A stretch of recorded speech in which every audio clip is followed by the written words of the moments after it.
All right, now, despite the importance of protecting our homeland right now, Biden wants to send tens of billions more to Ukraine and hundreds of millions to Gaza, which we all know is going to end up in the hands of Hamas. But Senator Tom Cotton is putting his foot down, saying that Biden's aid package is DOA, dead on arrival. He joins us now with more. Senator, is that 100% certain it's DOA? Yeah, Sean, if I have anything to do with it, it'll be dead on arrival. And I think that's the emerging position among Republicans in the Senate. You saw Senator McConnell today say the Senate will work its will to produce our own proposal. I think we need to support Israel. We've got to control our southern border, obviously. We need to reinforce Taiwan, and we can provide needed military aid to Ukraine. We can do all those things.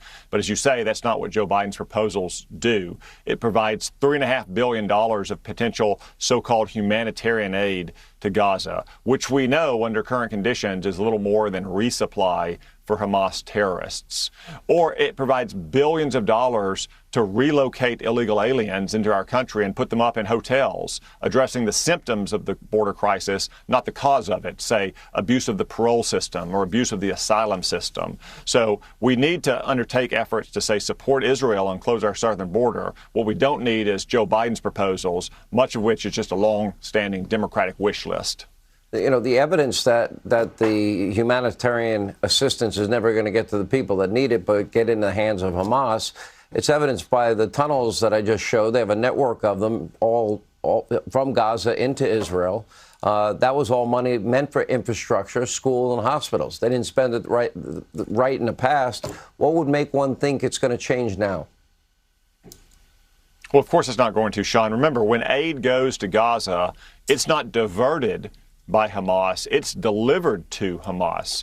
Hamas is the governing entity of Gaza. And of course, it uses all aid to fulfill its priorities. When it gets cash, it uses things like building tunnels. But even when it gets food and water, do you really think that goes to suffering orphans in Gaza? Or does it goes to the Hamas terrorist fighters that need it to try to kill Israeli soldiers once they enter Gaza? And we heard a report today that the administration actually pressured Israel to allow that aid in, even though Hamas had not released any hostages. The Israeli defense minister was asked, why did you allow aid in? Well, before Hamas released hostages. And he said the Americans insisted upon it. It's the exact same playbook we've unfortunately seen in the past, in 2014, 2021, for instance, whenever a Democratic administration starts to quietly put pressure on Israel to standards that we would never accept on ourselves. We would never be expected to say, pay the electricity bill for al-Qaeda. We didn't provide humanitarian aid to Germany or Japan in World War II. Israel shouldn't have to do that now. All right, Senator Tom Cotton, Arkansas, as always, thank you.